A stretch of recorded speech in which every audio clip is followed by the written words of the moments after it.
azobi qattiqligidan ittaqa uvillavorarkan, cho'chqadaqa chinqirvorarkan, eshakdaqa hangravorarkan, otdaqa kishnavorisharkan, do'zax azobini qattiqligidan.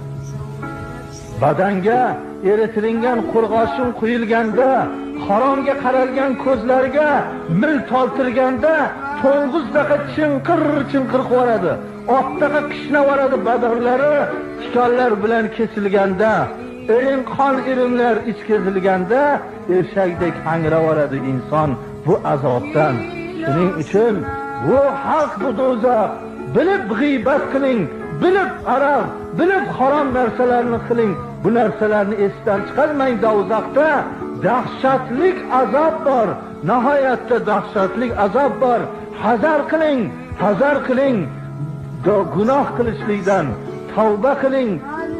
Do'zaxga kirmoqlikdan, bilib bilmay qilgan gunohlariga Xudodan istig'for